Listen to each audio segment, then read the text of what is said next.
digna de una de las mejores narraciones. La historia de Doña Mencía se encuentra partida en dos. Por un lado, encontraremos los vestigios de las primeras poblaciones que se asentaron a su alrededor. En las inmediaciones de la Torre de la Plata, un grupo de cazadores neolítico dejó vestigios de canibalismo. Y por otro lado, hablaremos del nacimiento del actual asentamiento. En el Museo Arqueológico Municipal, el más antiguo de la provincia de Córdoba, podemos observar restos de la cultura íbera que se asentó en el paraje del Laderón, como un ídolo en forma de hacha que parece representar una figura femenina. Pero también del arte visigodo, como nos relata Ángel Rodríguez, arqueólogo municipal. Son un grupo de capiteles, también de esa misma época, del siglo VI-VII, que se conservan, que tienen un diseño esquemático vegetal y conservan parte de los fustes, que son columnas octogonales, como lo más curioso. En la zona central de los capiteles aparecen representados como unos candelabros de tres brazos, y en el espacio que queda dentro de esos brazos del candelabro, posteriormente se le han tallado una serie de cruces, lo cual también nos está indicando, bueno, que probablemente es una cristianización de esas piezas en un momento más tardío. La cultura romana dejó una gran impronta y regaló a esta localidad una de las curiosidades históricas más interesantes: la primera señal de tráfico. Una de las piezas más singulares es una lápida de época romana que apareció en un yacimiento cercano a Doña Mencía y que es interpretada como la primera señal de tráfico conocida. Es una pieza que indica que el viajero, cuando una vez que entra en la vía pública, debe circular por su derecha, y por eso se interpreta de esa manera, como una de las piezas de señales de tráfico más antiguas. Nosotros disponemos en el museo de una réplica, porque la original se encuentra en el Museo Arqueológico Provincial de Córdoba. Tan curioso como misterioso es que después de que estas culturas dejaran aquí las tumbas de sus antepasados y de que los visigodos construyeran incluso una basílica o la famosa Torre de la Plata, este paraje quedará abandonado. Las disputas por la supremacía en la sierra cordobesa habían obligado a los visigodos a construir la torre para refugio de personas, cosechas y ganados, pero de repente todo desapareció. Hasta que el sueño del mariscal de Castilla, don Diego Fernández de Córdoba, se hizo realidad y pudo construir aquí su fortaleza. El pueblo como tal, Doña Mencía como lo conocemos y con el nombre de Doña Mencía, nace en el siglo XV, a partir de 1415, en un momento ya final de la frontera, y gracias a la iniciativa personal de un noble de la época, don Diego Fernández de Córdoba, primer señor de Baena, que pidió un privilegio al rey Juan II para poder levantar una fortaleza en el camino que unía la ciudad de Baena con la ciudad de Cabra.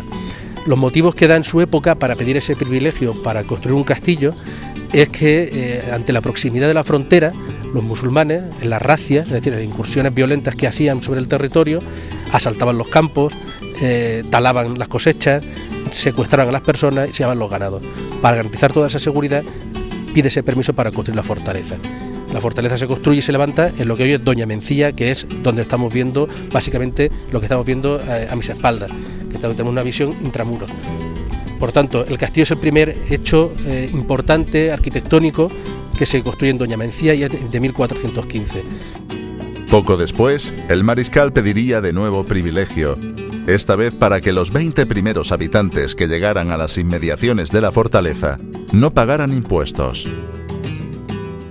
Consiguió el favor del rey, y los mencianos más antiguos construyeron sus casas en la calle Llana, frente a la puerta principal que les ofrecía su protección y que luego se convertiría en Torre del Homenaje. La Torre del Homenaje funciona como el último reducto defensivo del castillo y está pensada como tal. Tiene una planta baja, que es un silo o bodega, que se quedaba completamente y herméticamente cerrada, inaccesible desde el exterior, y solo podía accederse desde la sala superior, desde la cámara de artillería. La llamamos así porque aparecen 3 troneras importantes que ya están diseñadas pues para el uso de las primeras piezas de artillería, que empiezan a generalizarse a partir de esa época, a partir de principios del siglo XV. Y finalmente queda rematada por una terraza que permite controlar visualmente todo el territorio, tanto las vías de comunicación como los espacios que se cultivaban. El castillo era el centro de la vida. Preparado para servir como almacén tanto para alimentos como para provisiones militares, disponía de su propio pozo para resistir cualquier asedio. Su especial emplazamiento hacía que la altura de sus muros fuera impresionante y que presentara algunas diferencias importantes con otros castillos de las inmediaciones. A diferencia de otros castillos de la comarca, y esa es la singularidad que tiene Doña Mencía, el diseño del castillo está pensado como residencia nobiliaria y no está pensado tanto como un recinto de tipo militar. Si lo comparamos con los castillos vecinos de Zuero, de Luque o el propio de Baena, veremos que esos son castillos que tienen unos recintos muy pequeños y estrictamente defensivos. Sin embargo, aquí lo que vemos a mis espaldas es una zona bastante amplia en la que tenemos un patio de armas central bastante grande, de planta trapezoidal. En el centro quedan los restos de una fuente octogonal y de un pozo, que ese pozo es de lo primero que se construye para garantizar el suministro de agua, y ese patio estaba recorrido perimetralmente por una galería abierta a ese mismo patio. Y en la parte trasera nos encontramos con las habitaciones, que en planta baja, esas salas de planta baja, eran destinadas para almacén pues de grano, de la cosecha, y en la planta alta es donde están destinadas para la vida doméstica.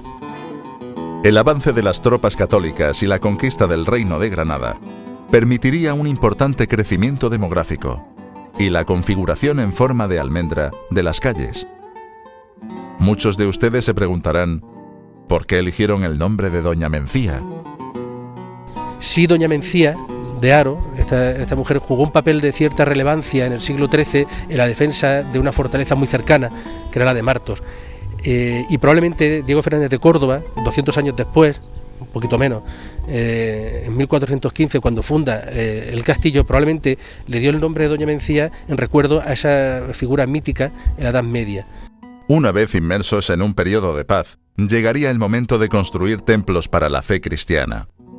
La iglesia de Nuestra Señora de la Consolación, o también conocida como la Iglesia Vieja, nos ofrece hoy apenas unos restos de la que sería su ampliación por parte de los dominicos, de la que solo quedan unas pocas fotos en blanco y negro.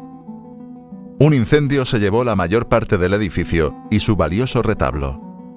Cuando Diego Fernández de Córdoba construye el castillo, para lo cual pidió, como hemos visto, permiso a Juan II, también pide una bula, un permiso al Papa Martín V para construir una iglesia. En teoría se persigue proteger las personas, los bienes materiales y las almas, construyendo la iglesia. Por tanto, la iglesia también forma parte de una iglesia del siglo XV, que se construye en 1416, que sufrió una importantísima reforma en el siglo XVIII.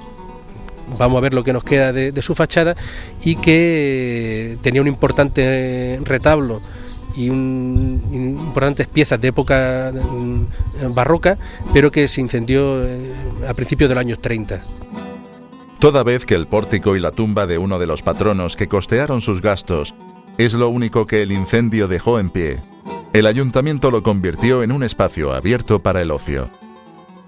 Otras huellas de la historia en este municipio son tan interesantes como la ermita del Espíritu Santo, de donde salen en procesión las imágenes durante la Semana Santa, o como el Pilar de Abajo. Un lugar que sirvió como fuente y lavadero.